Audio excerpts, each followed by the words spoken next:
in such a way that they are parallel to each other. When two vector quantities are parallel to each other, what is the angle between them? When they are parallel to each other, Mamiya, what is the angle between them? When two vector quantities are parallel to one another. Mamiya. 0 degrees. 0. So when they are parallel, angle between them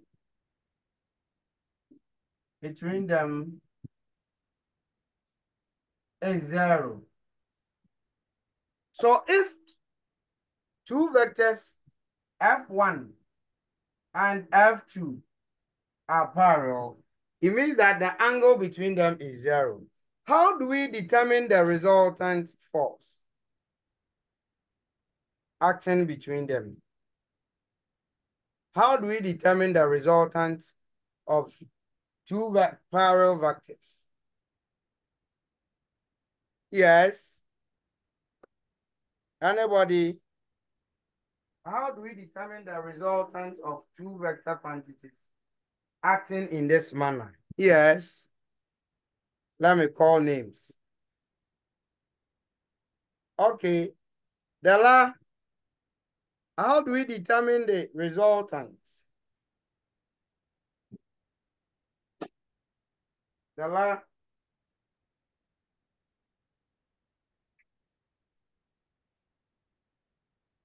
Oh, Della is nowhere to. I don't know. Hey, Della, where were you last week? Sorry, last Monday. I couldn't join the connection, so I got on disconnect. Okay, Jojo.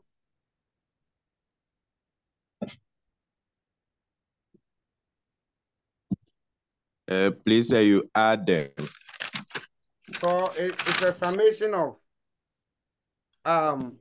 all the forces, all the vector quantities. Okay, what is the angle? What will be the direction of the resultant in this case? What will be the direction of the resultant in this situation?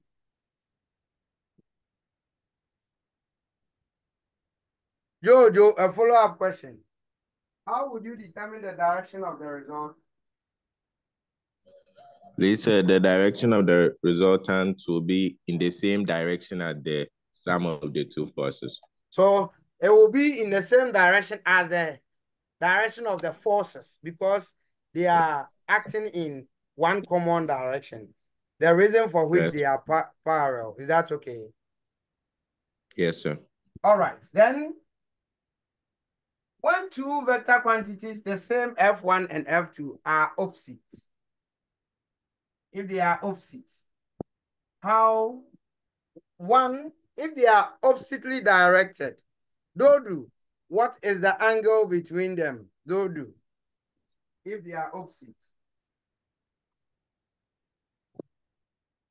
If they are oppositely directed, Dodu, what is the angle between them? Okay, Yasmin. 180 degrees. 180. So if they are oppositely directed, then theta is equal to 180 degrees. Yasmin, how then do we obtain the resultant between the two forces acting in this manner? How do we determine the resultant?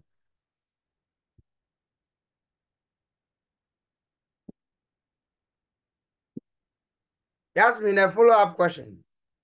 You add the.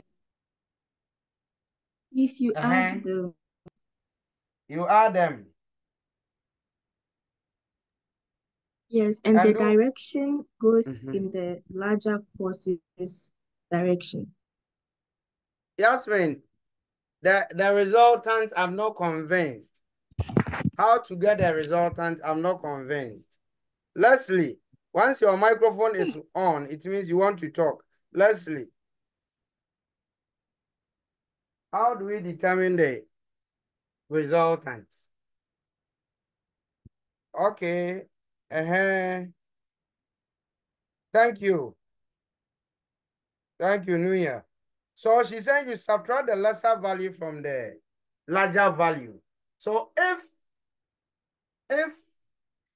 example F1 is greater than F2, then the resultant will be equal to F1 minus F2. And Yasmin, what will be the direction of the resultant? It will be in the direction of the larger one. Exactly. And if F2 is greater than F1, then R is equal to F2 minus F1. Thank you. And the direction will be in a due the direction of the larger vector quantity. All right. Now when theta is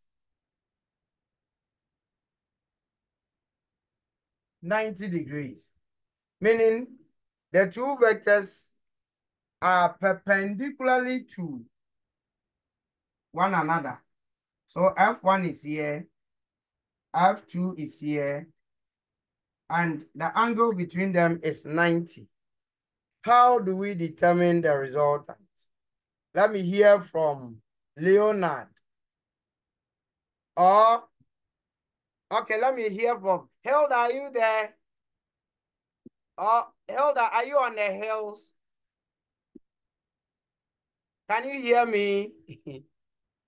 Okay, then let me move on to Elizabeth. Elizabeth,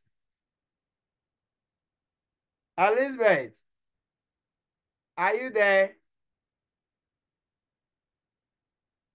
Yes, Oh, please. help me out. If I have F1 and F2 and they are perpendicularly to each other, how do we determine the resultant? Please. So you draw a vertical axis on the F2 and then another horizontal axis from the F1 to match the F1 and F2. Mm-hmm. Then you draw a line to form like a right angle triangle. I get what you are saying. I get your idea. Please, anybody else to share what he or she thinks with us? Any different view? Jojo, what do you think? Cadmiel, what do you think? And Mamia, what do you also think?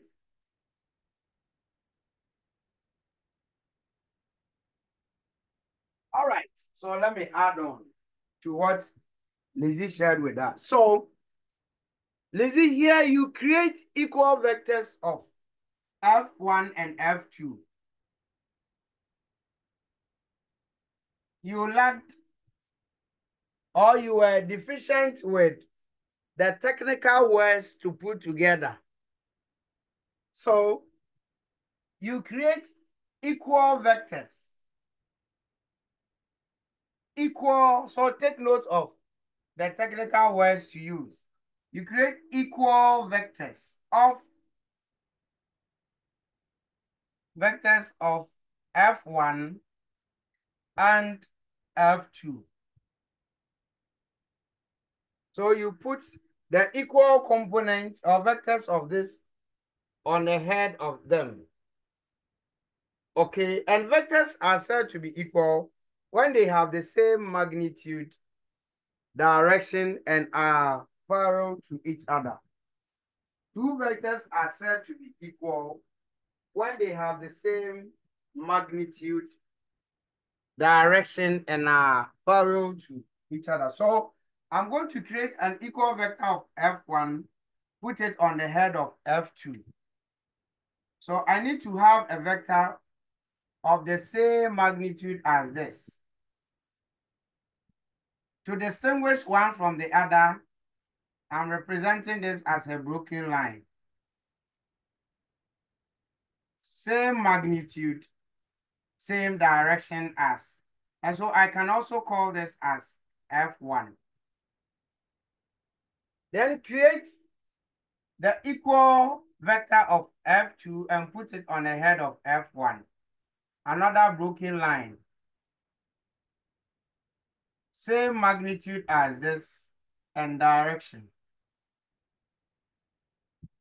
So if you look at it,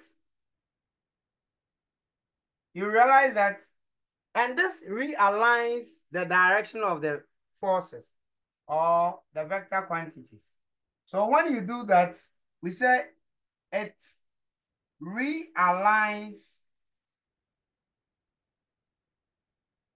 the direction of F1 and F2. Elinam or say, mute yourself. Mute yourself before you come to class. So I have realigned. So look at the direction of F1, F2, and then direction of F1. They follow a certain order, meaning if there is the arrow, then it's obvious they are all coming to this destination. When you look at it from above, we have redirected.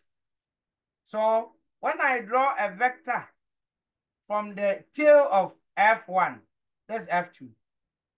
When I draw a vector from the tail of F2 to the head of F1, that gives me the resultant vector. And because this is perpendicular to the angle between them is 90, it means this would also be perpendicular to this. So this is also 90. This becomes the resultant. Now I have created a right angle triangle with the forces where F2 is the adjacent, F1 is the opposite, R is the hypotenuse. Therefore, by using Pythagoras theorem, I can determine the resultant. The square of the resultant must be equal to the square of F2 plus the square of F1. Taking the square roots would give me the resultant. So F2 squared plus F1 squared. So this is how I determine the resultant if I have two vector quantities that are perpendicularly connected to one another. Please, are we fine? Are we okay? Yes, please. Okay. So the follow-up thing is that what's the direction of the resultant? Okay. When we look at the resultant vector itself, I could see that it is moving diagonally.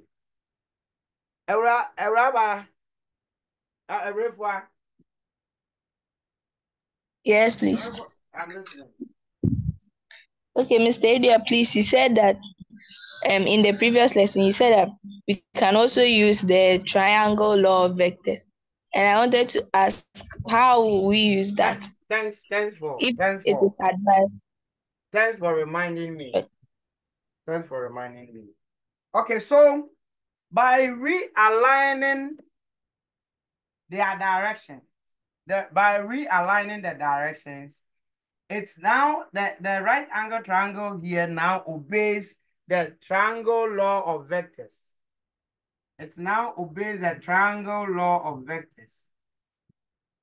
By realigning the direction, it now obeys the triangle law of vectors. And that is, if you have a vector going horizontally and then another vector follows from the head vertically, then the resultant will simply be okay, along the diagonal. So R is equal to F2 plus F1. This is the, okay, this is the triangular law of vectors. Or because vectors also are commutative, obey the law of commutativity, I can also say that this is all, or I can also say that F1 plus F2 is also equal to the resultant. So R is also equal to F1 plus F2. This two is what I said about the triangle law of vectors. But I said, if you have a scaled diagram, you can use, okay, you can use this. If the diagram is a scaled diagram, so for a scaled diagram drawn to scale, that's what I mean. You can use a triangle of vectors. So meaning when you add F2 to F1, it must be equal to the resultant. So this is used for scaled diagram. Okay.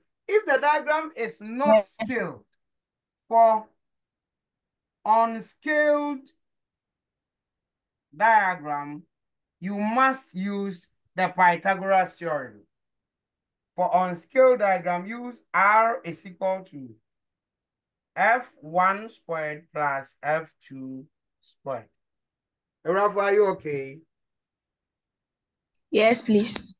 So a scale diagram is those diagrams where you have scale that let 1 centimeter be equal to maybe 2 Newton. Okay, so when you measure, and this is about F2 is about 5 centimeter, then it means F2 will be equal to 5 times 2. 5 times 2, and that will be equal to 10 Newton. Okay, so for scale diagram, when you measure, so it means assuming I measure F2 and I have 5 centimeter. In terms of forces, that will be 10 Newton. Okay, if assuming I measured F1 and I had 3 centimeter. Okay, when I use meter rule or a rule to measure F1 and I have 3 centimeter, then it means F1 is actually equal to 6 Newton. Then it implies that if I measure from here to here, the value must be equal to 3 plus 5, which is equal to 15. Okay, 3 plus 5, which is equal to, this will give me, in terms of this will give me 16 Newton. So when I measure the length of this and multiply by the scale, okay, 2 Newton, it must give me, where I had 10 plus 6, 16, this length must give me the same value as the 16 Newton. Please, this is what I mean by scale diagram. Are we okay?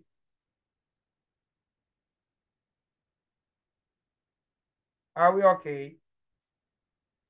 Yes, please. Yes. All right.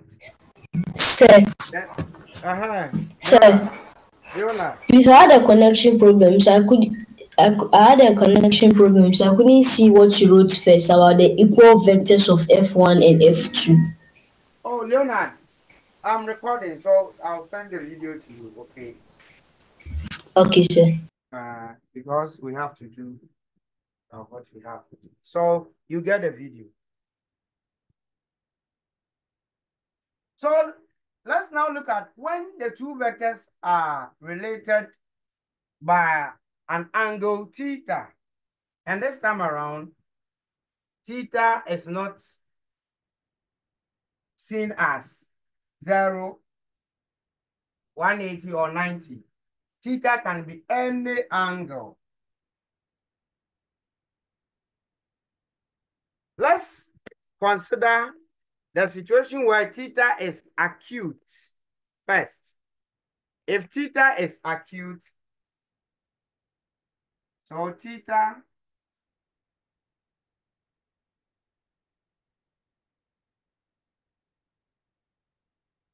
is an acute angle. Leonard, what is an acute angle?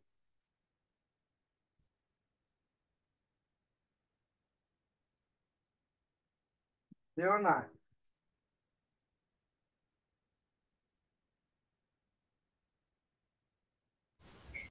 Sir. What Sir, is an acute angle? it is an angle which is measuring less than 90 degrees. Come again. An angle which is measuring less than 90 degrees. So acute angle is any angle between 0 degrees less or equal to theta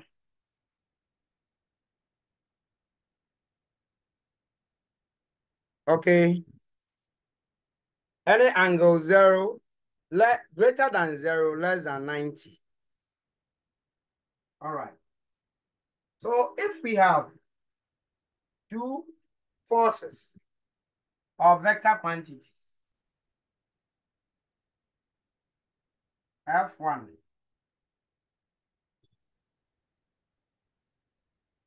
F2, and the angle between them is theta. Theta here is acute, is less than 90, greater than 0, less than 90. How do we determine the magnitude and then the direction? So here we resolve, the method is that we resolve forces into a parallelogram.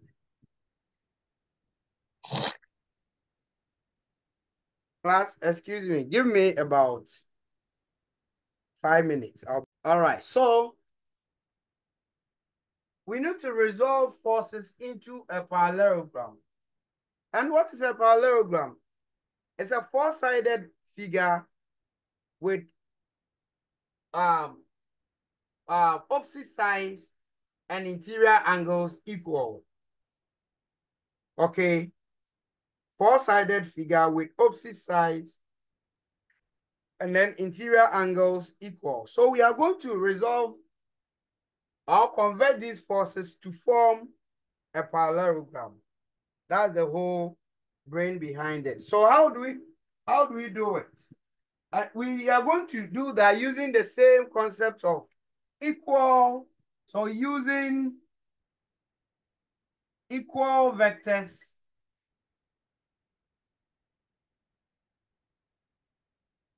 approach.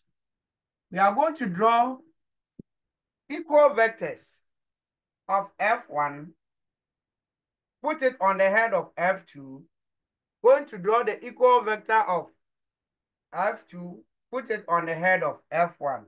And don't forget that vectors are equal wherever they are if they have the same magnitude, direction, and are parallel to one another.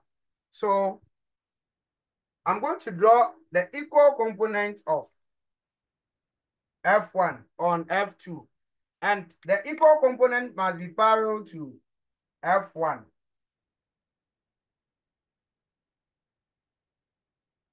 So what you have to do is that in doing so, if this angle is 30, measure an angle of 30 degrees from here. So from the horizontal, measure an angle of 30. If this is also 30.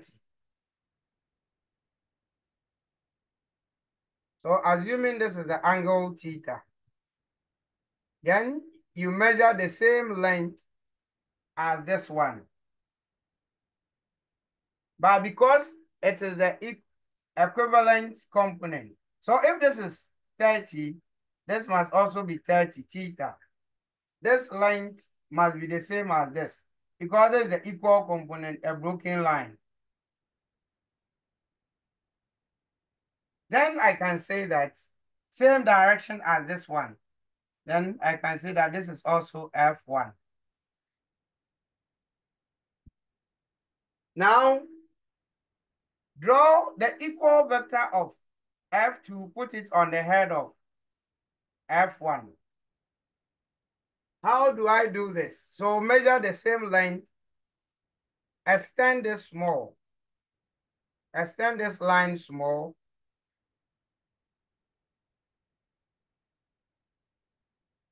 measure this angle.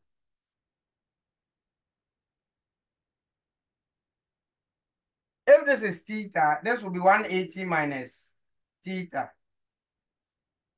So whatever angle I get here, I measure the same angle. So if this is 30, this will be, if this is 30, what will be this angle? Yes. If theta is 30, what will be this angle? 150. Yes, class. 150. One. So measure 150 degrees from this line. Okay. And where the angle ends will be where the magnitude of F2 has also hit.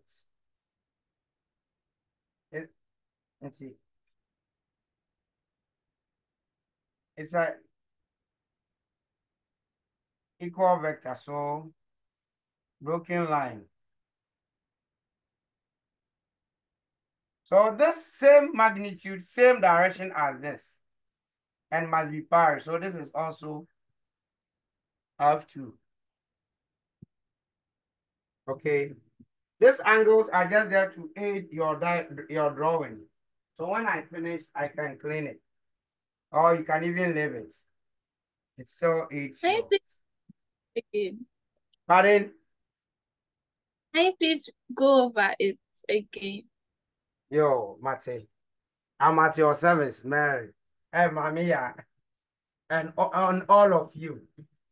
So let's start all over as requested by Mami. This is F1.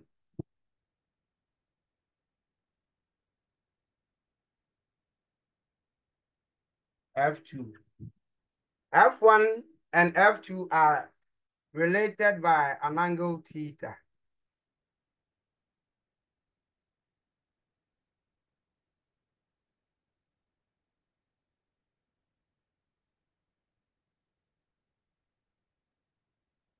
The angle between them is theta. And I'm looking for the magnitude or the resultant, the result, the single vector whose effect is equal to the combined effect of F2 and F1. So I resolve these forces into parallelogram of forces. Parallelogram of forces. Meaning you are going to resolve this to look like a parallelogram. And we do that using equal vectors. So I'm going to create or draw the equal vector of F2, put it on the head of F1. When I finish, create the equal vector of F1, put it on the head of F2.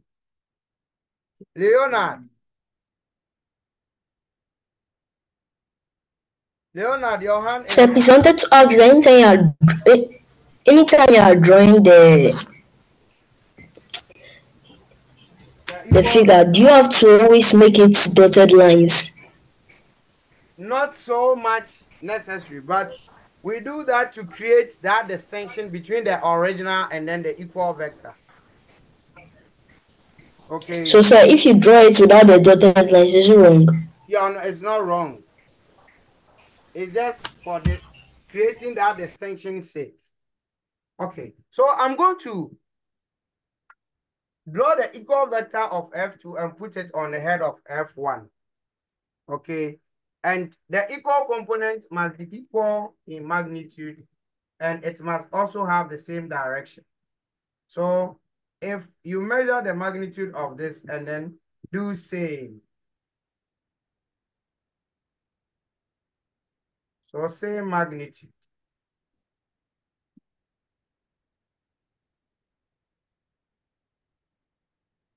So long as it has the same magnitude and direction, this is the equal component of this one. So I can also call this as F2. And Leonard, here I can make it bold lines or broken lines. It's not wrong. Okay. If I want to create a distinction between this and then the new one, that is when I bring in the broken line approach. Okay. Then this does it for F2. I'm now coming to do it for F1. So the same method, same magnitude, but here to get it right, this is what I'm saying. If you extend this horizontal line a bit from where it ends, okay, then if this angle is 30, you measure the same angle from here, 30 degrees. That will help you get the parallel relationship between this and that very well. So if this is 30, measure the same thing here. Then where the angle ends, you draw the same magnitude. So if this is maybe 50 Newton, the same 50 Newton. And this becomes the equal vector of F1. And just to create that distinction, you draw this as a broken line.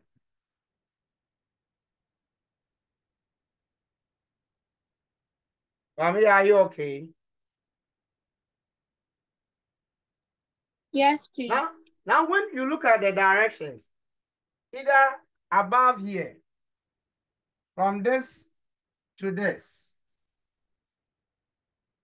or from this side to this, you see that the arrows or the directions now follow a certain pattern, meaning we have realigned their direction. So if this is going here and it continues from where it ends up there, then it is obvious that when I draw a vector from the tail of F2 to the head of F1, it will be equal to the magnitude of the two, whether you are looking at it from above or below. So a vector from the tail of this to the head of that gives me, must the arrow point up or down?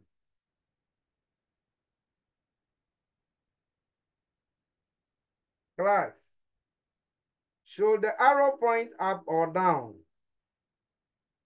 Anyone can answer. Up. Up. Please up. Yes.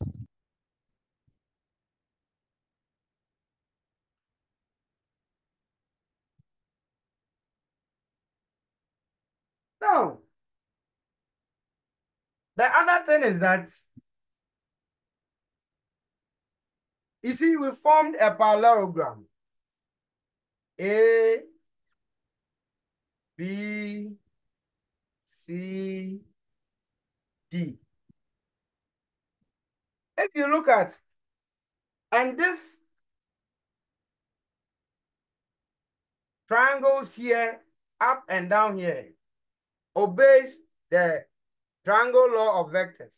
That is, you could see that looking at the directions, okay, from the realignment of the direction, you could see that F2 plus F1 is equal to R.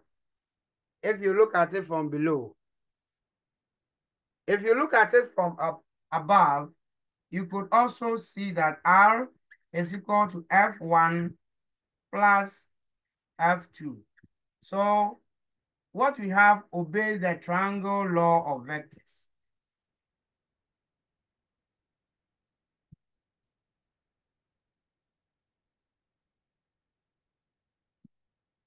So you can, if it's a scale drawing, then if you find F2, find F1 and add them.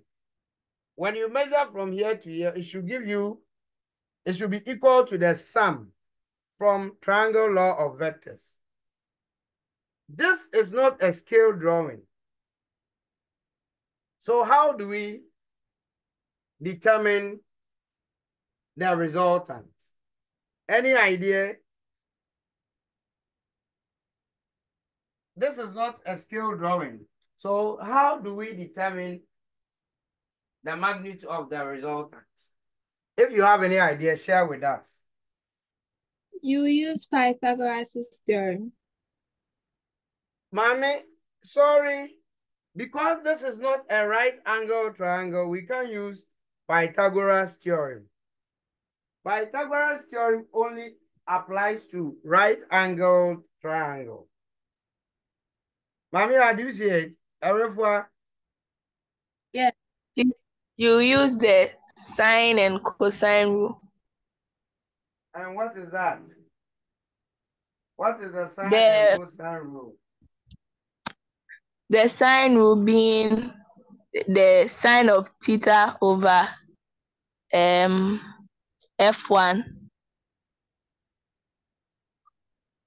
Okay. The sine of one side over the other. Good, mommy.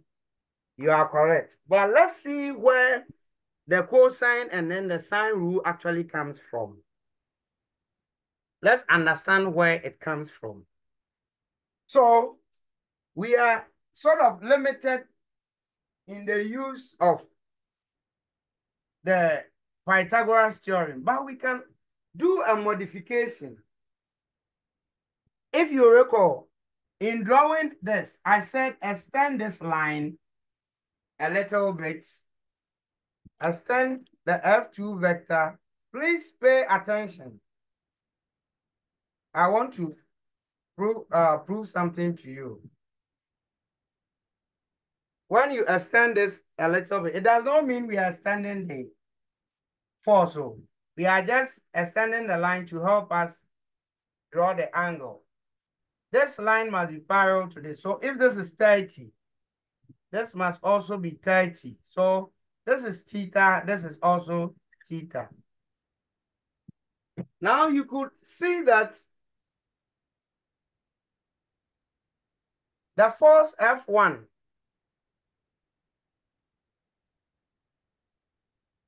hold on, Gabriel, hold on. Hey, Gabriel. You see that the force F1 turns at an angle theta. So this is the line theta and F1 is here. It is not purely horizontal, neither is it purely vertical. It is inclined to the horizontal. Okay. And in physics, whenever a vector quantity is inclined, if it is directly horizontal, we don't have any problem. If it is directly vertical, we don't have any problem. But the moment it is in between, this is the ground. It's like putting a ladder on the ground. If it is in between, it will be divided into components depending on the angle it makes with the ground. So you resolve this force, F1, into vertical components. This is it. And then the horizontal component. The vertical and then the horizontal component, they are always perpendicular. So because it tilts at an angle to the ground, theta, we need to resolve this force F1 into vertical components, which is perpendicularly to its horizontal component. So let's find the vertical component.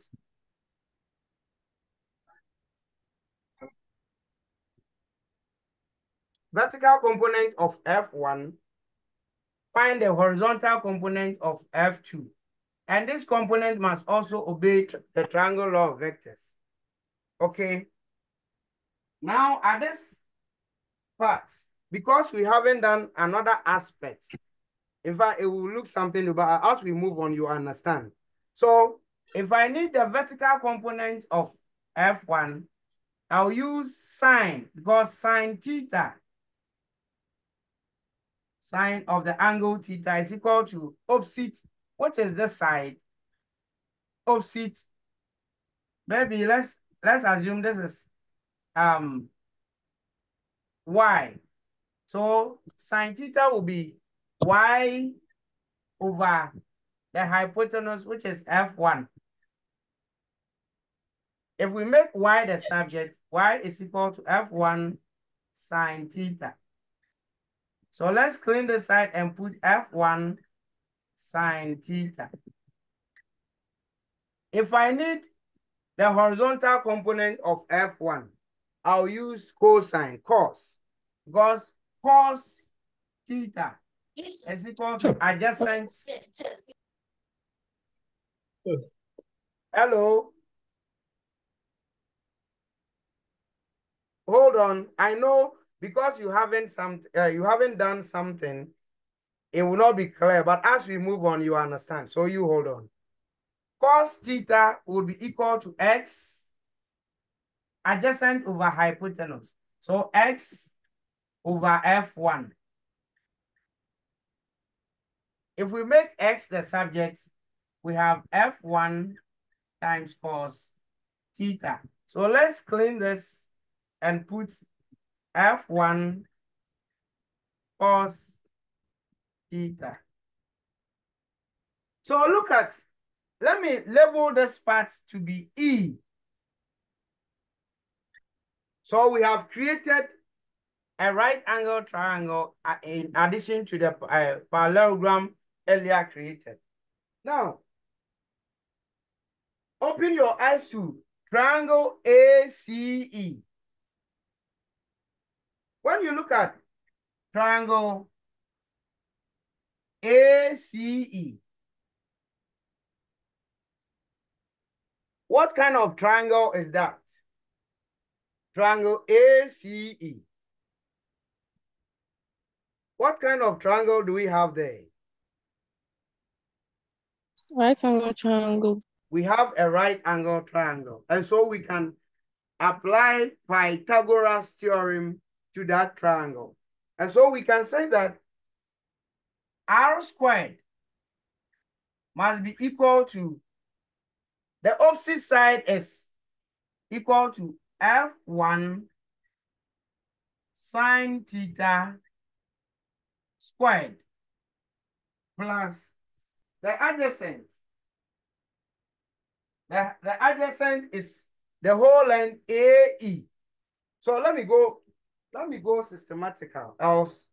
So R squared is equal to CE squared plus AE squared. AE squared. Now CE is equal to F1 sine theta squared plus, now what is AE? AE is F2 plus F1 cos theta. It is this side AB plus BE. So AE is actually equal to AB plus BE. And AB is F2. BE is F1 cos theta. So it means that AE is equal to F2 plus F1 cos of theta all squared. I just want you to understand where the cosine rule comes in. So let's simplify what we have here. F1 squared sine theta squared, which is the same as sine squared theta, plus, if you have a plus 2b all squared, how would you simplify this? Apply your JHS math. If you have a plus 2b all squared, how do you simplify it?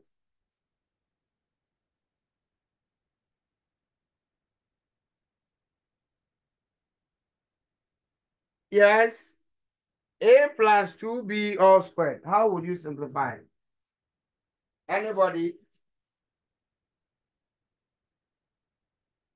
Oh, Elizabeth, Della, Mommy, yeah. A plus 2b all squared. Or your JHS algebraic expression. Lizzie, go ahead. Okay. Please, it will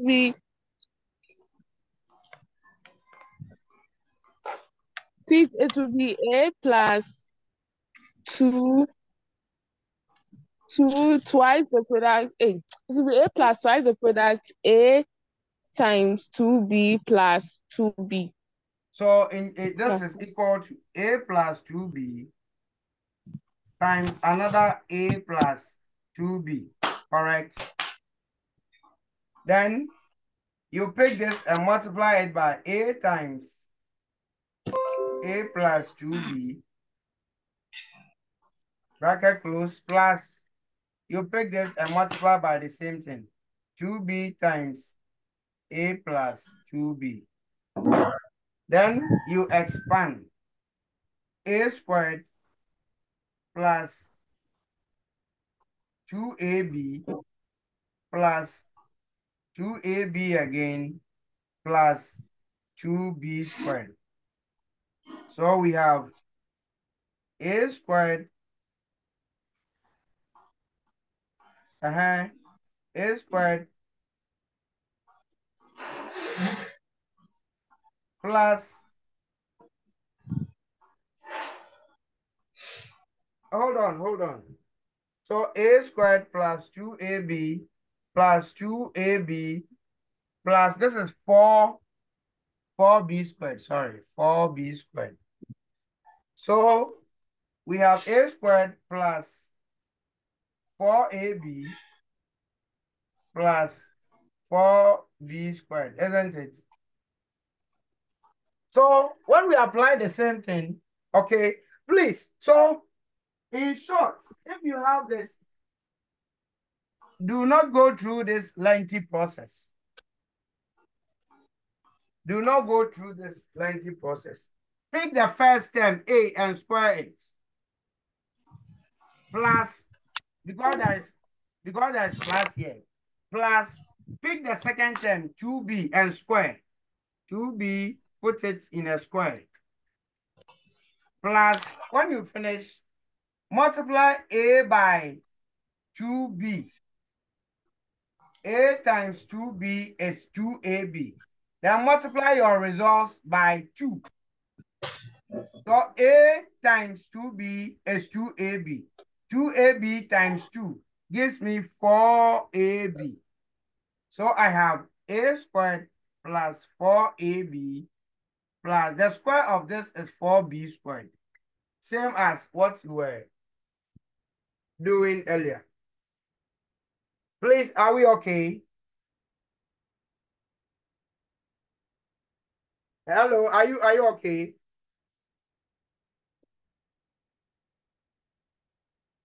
Hey, are you tired? Yeah, okay. Your response is weak.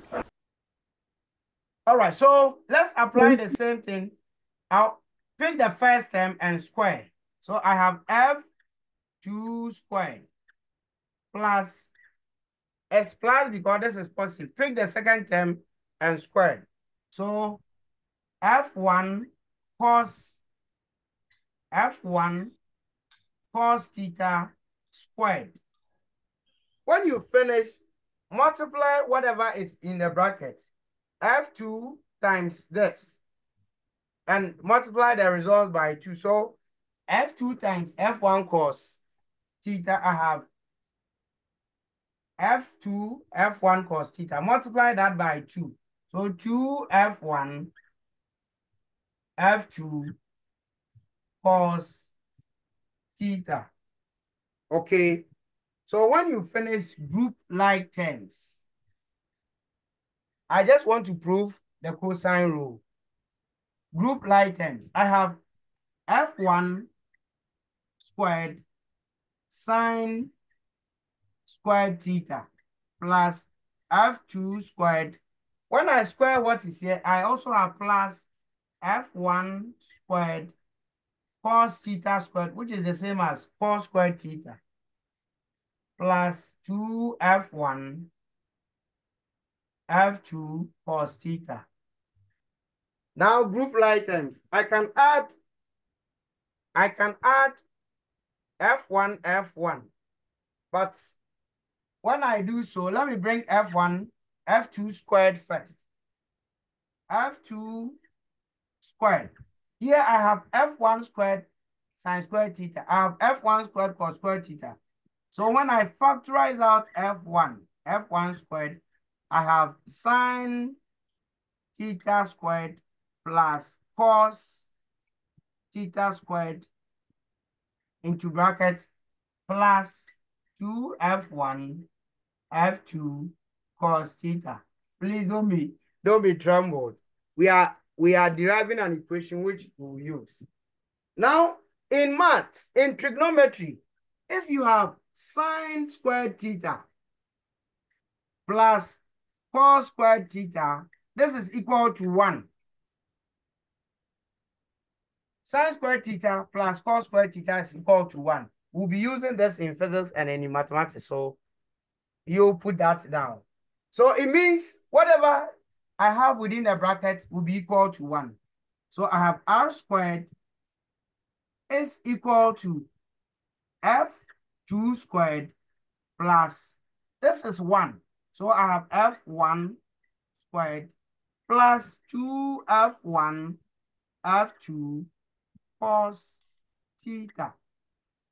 Therefore, R, which is the resultant, will just be the square root of all this, F2 plus F1 squared plus 2F1 F2 cos theta.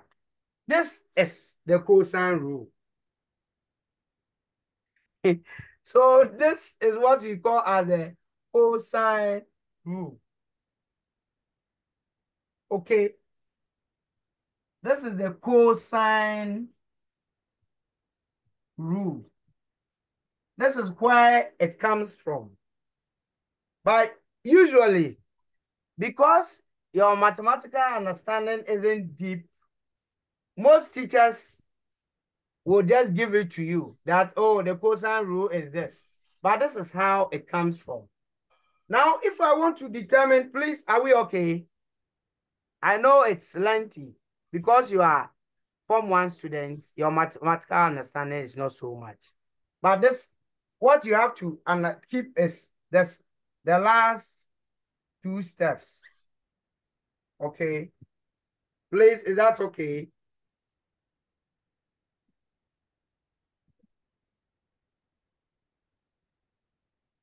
Hello, are you there? Jojo and Co.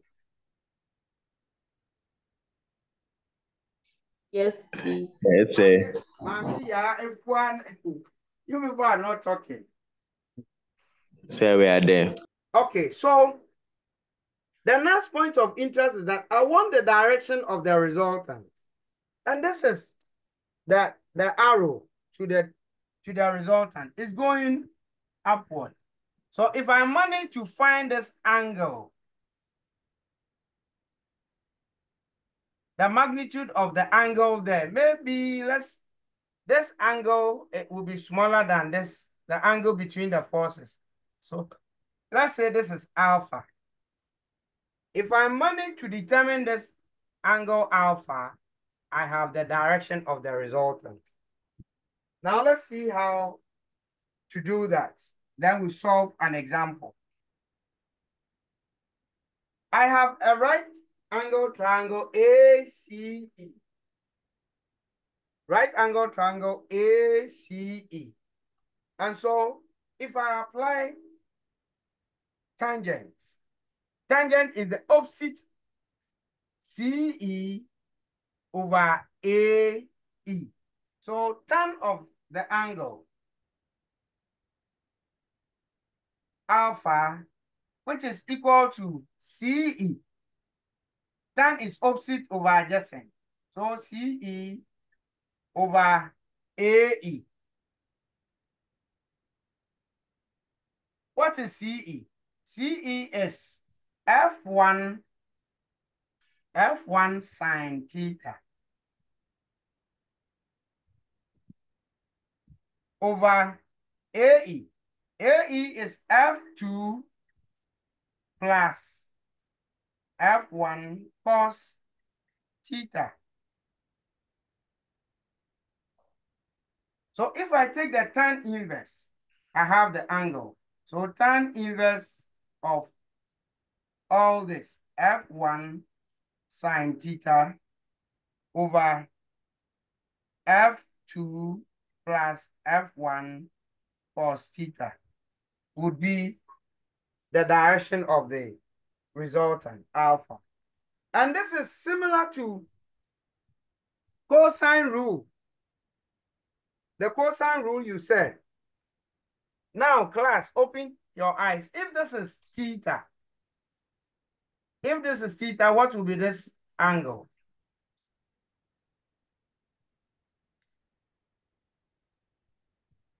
If this angle is theta, what will be this angle? Or if this is 30 degrees, what will be this angle?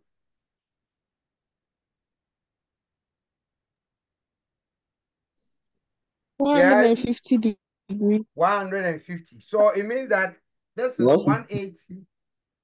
180 minus theta. So the cosine rule is a ratio of the size and the angle opposite to it. So if I pick the known angles, I'm looking for this angle. So sine of this angle, sine alpha, divided by what is the side opposite to this angle? It is the side F1. F1 is opposite to it, so F1.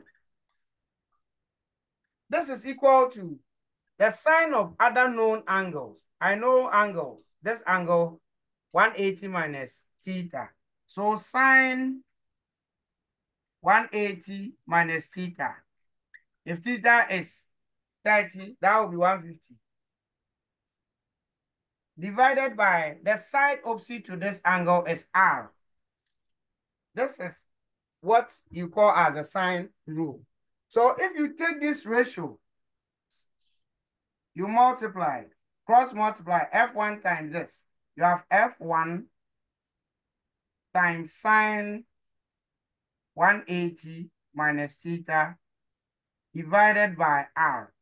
If I take the sine inverse, if you take the sine inverse, alpha will be equal to sine inverse of all this here, and you get the direction. So this is two different ways of determining the direction of the resultant. Please, if you have a question, ask.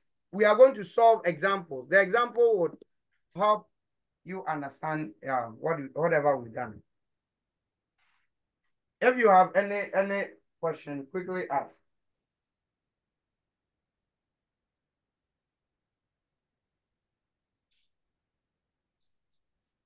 Okay, so let me give an example. We have two vectors, 15 Newton and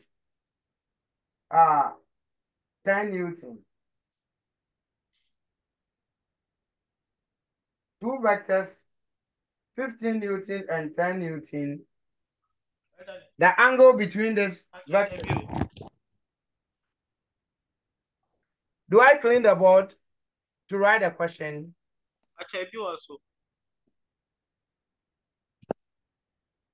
Hello, do I clean the board? Yes, please. Okay, so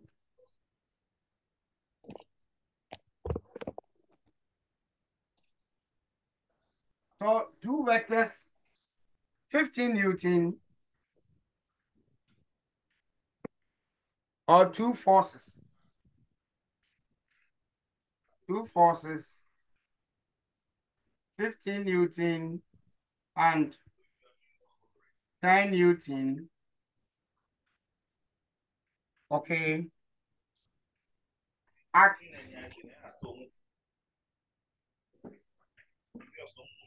Act on each other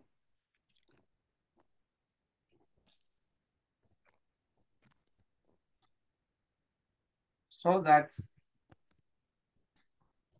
the angle between them, between the forces,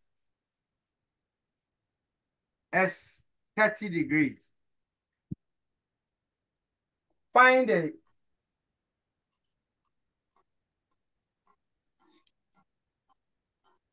the resultant of the two forces. And the direction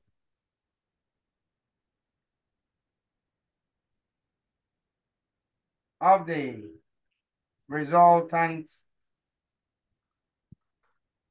force. So this is the question. Now let's clean everything and go through it. I just don't want us to just use the formula, but let's go through the very beginning of how the formula is derived, okay, Yes, to sir. help our understanding.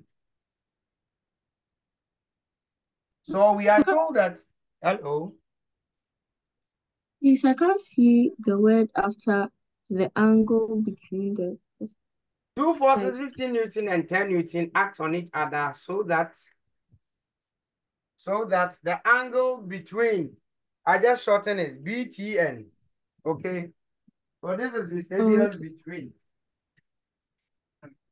So that the angle between the forces is 30 degrees.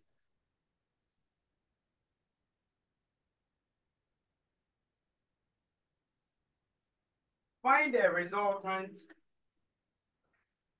force. The resultant of the two forces and the direction of the resultant. So, solution. Just a quick sketch.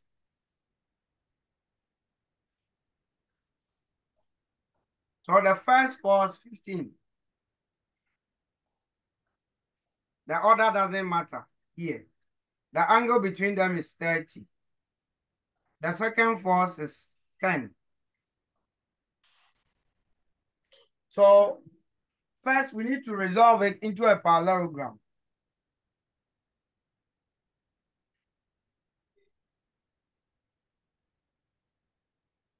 So this is also 10 Newton.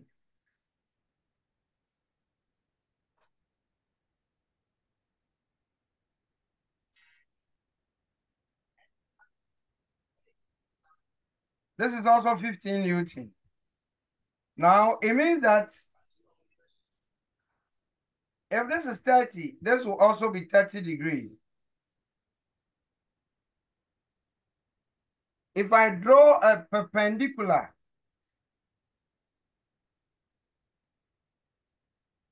which is the vertical component of this 30, this is 15. So let me bring the 15 here. The vertical component of 15 Newton is equal to F sine 30. So 15 sine 30 degrees. Then the horizontal component of this, the two must also follow the triangle law of vectors. So you must do so with their direction. this up would also be F cos theta. So 15 cos 30. So when you align the direction, you realize that the resultant will be drawing a vector from here, freehand, and the direction of the resultant would go up, R. So if we apply A, B, C, D, E, we have a right angle triangle ACD. So we'll use Pythagoras theorem to find the resultant. R squared will be equal to the opposite square, 15 sine 30 squared plus the adjacent is AE plus ED. So 10 plus this. 10 plus 10 Newton plus 15 cos 30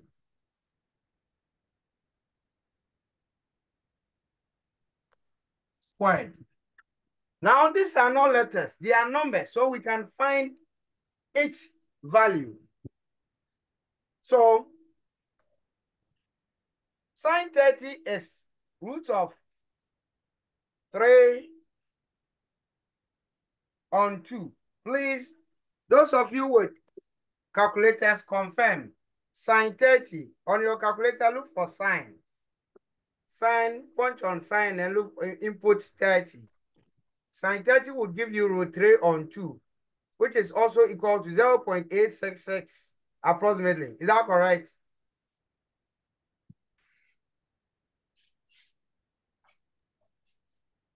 Oh, confirm for me. No, please. Sine 30. No, please. No, please. Please, No, please. for sine 30, I got 0. No, please. You got what? I got Sine 30 is 0.5. 0.5. 0.5. 0.5. No. Oh, okay. Sine 30 is 0.5. Cos 30 rather is 0.866. Is that right? Sine 30 is 0.5. So this is times half. Okay. Plus, let's input what we have within the bracket. This is 15 times cos 30 is 0.8666. Correct?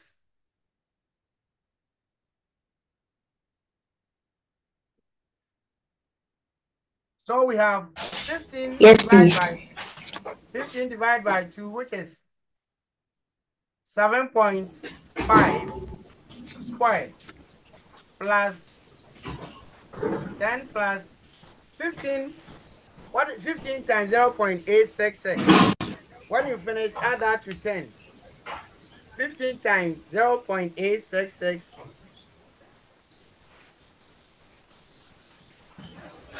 you 15 times 0.866 is 12.99. plus 10.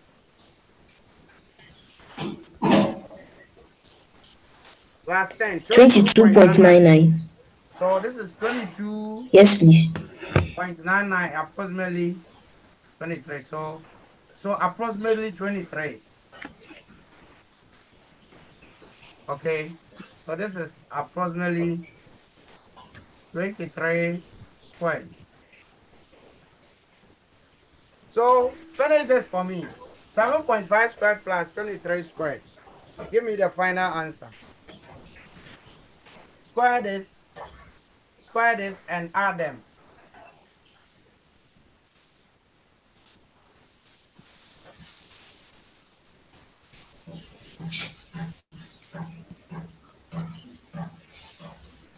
585.25. 585.2. 585.25. Okay, so R is equal to the square root of this. Take the square root of 585.25.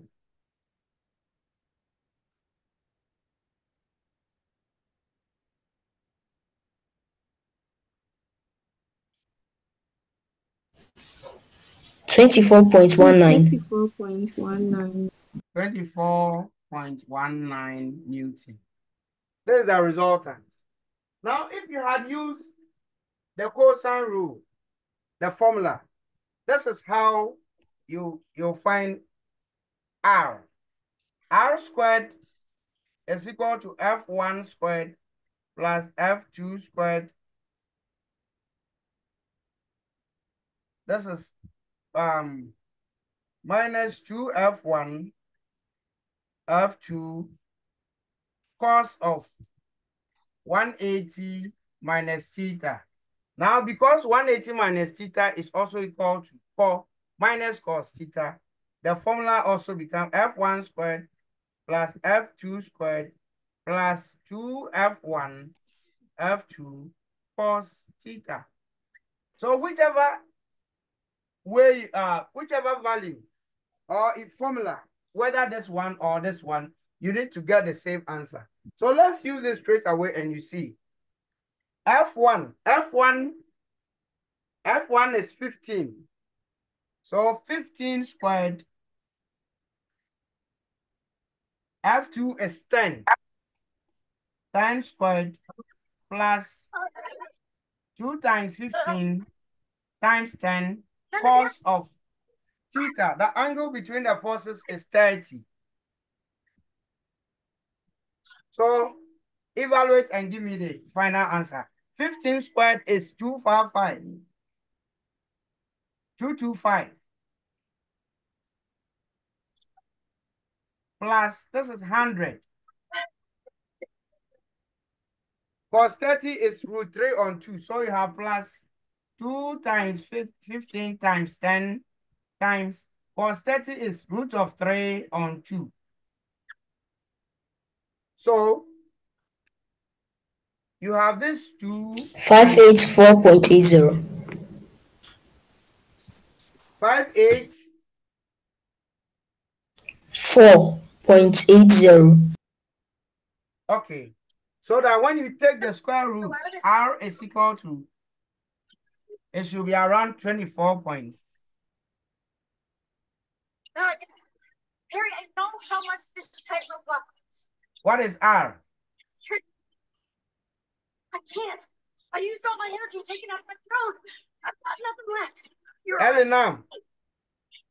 Elinam, you pay attention and mute yourself. What did you get for the square root? There is something that is my brother in the background.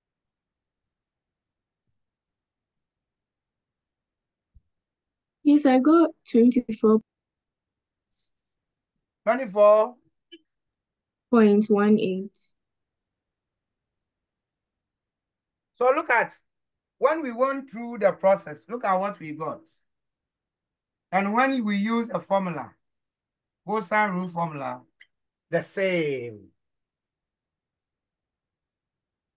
Okay, so this is how you determine the resultant force. Now, if I want the direction, I'll use both cosine rule and then tan. This must be the direction of the resultant. So I'll use tan. Tan of, because I have a right angle triangle, I'll use tan of this direct alpha, which is opposite 15 sine 30 divided by 10 plus 15 cos 30. Now, 15 sine 30 is equal to 7.5. So 7.5 divided by, I think, what did we get for? 23. 10 plus 15 cos 30, we had 23. So 23. Take this ratio, 7.5 divided by 23.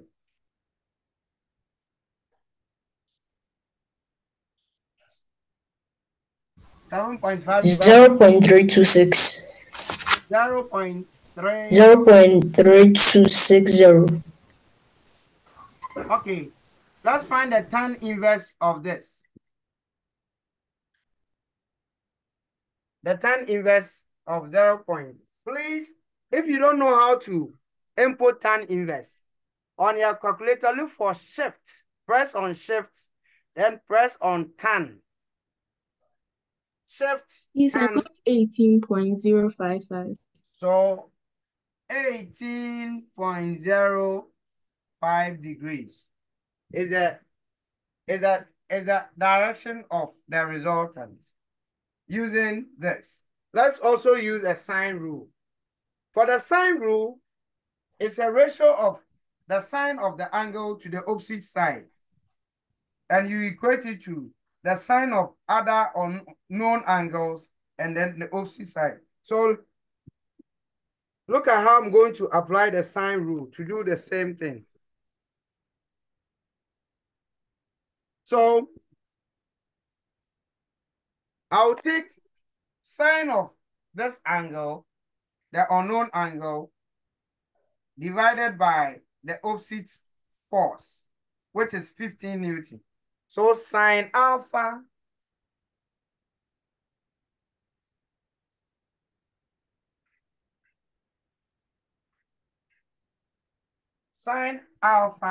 over the known side is the 15 Newton force. So divide by 15 is equal to the sine of any known angle. If this is 30, this angle will be 150. 180 minus theta. So sine 150 divided by. So please, I can't see what you are writing. I am adjusting the screen, that's why. So sine 150 divided by this side r. We have determined r. We got 24.18. So sine 150 divided by r, which is 24.19. So if we are looking for this, so we'll just cross this one to multiply this. So we have sine alpha equal to 15 times sine 150 over 24.19. Now sine 150 is equal to sine 30. So if sine 30 is 0.5, sine 150 would also be 0.5. Confirm. If sine 30 is yes, please. So you have 15 times 0.5 divided by 24.19. So calculate this and then give me the results. 15 times half is actually 7.5. So 7.5 divided by 24.19. 0.3104. 0.3104. Yes. Okay, so let's find the sine inverse of. So alpha will then be equal to the sine inverse of 0.3104. Yes.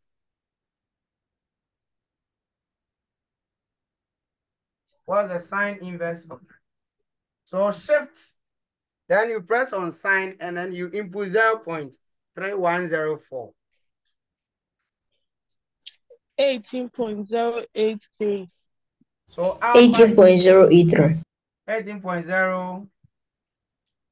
83. So approximately 18.0. So look at what we are having for alpha using the sine rule. And then what we had for alpha using the analysis, 18. So what usually matters is the first two digits, the 18. Because it's an approximated angle. So approximately 18 degrees. This is how to apply the cosine rule, and then if you want to go through the analysis, please, if you have any question, ask.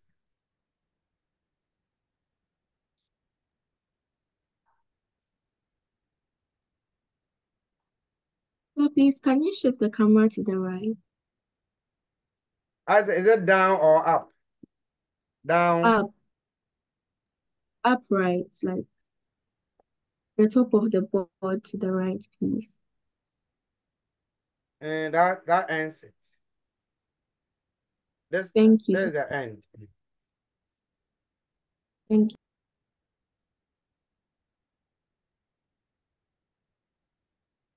Physics and maths, in fact, they are anyway, the language of physics is mathematics. So if you don't sharpen your mathematics, it affects physics. Affect physics.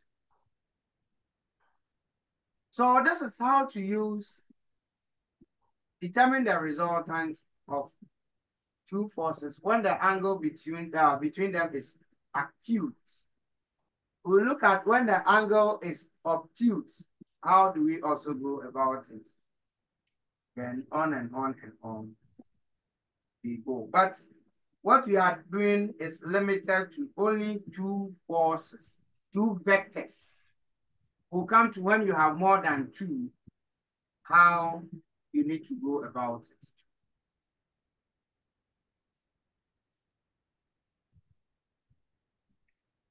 So let me know when you finish writing. And if I need to be adjusting the screen for you.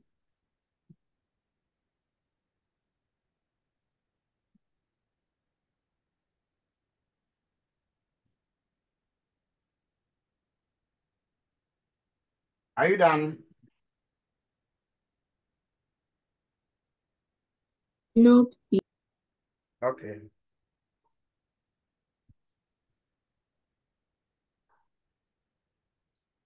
Well, today's visit, the people are quiet too. People are quiet. People are not talking.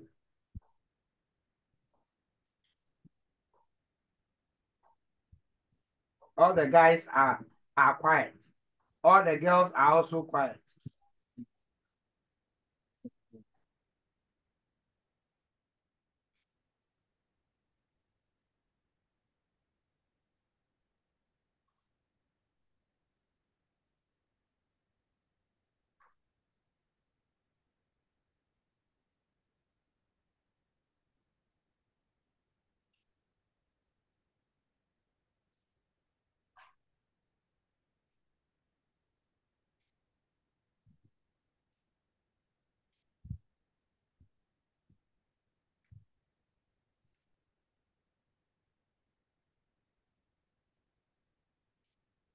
Are we through?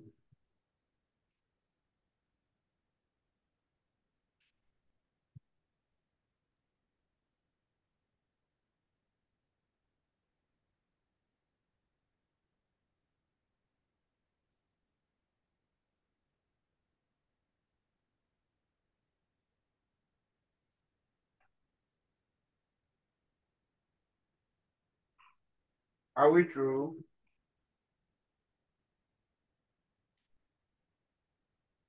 Jasmine, are you through? Yes, please. Okay. All right, then we'll end here. We'll end here. In fact, I have 2 hours to pay. So I'm foreseeing tomorrow. But it's as usual, it's on condition that power doesn't disappoint us.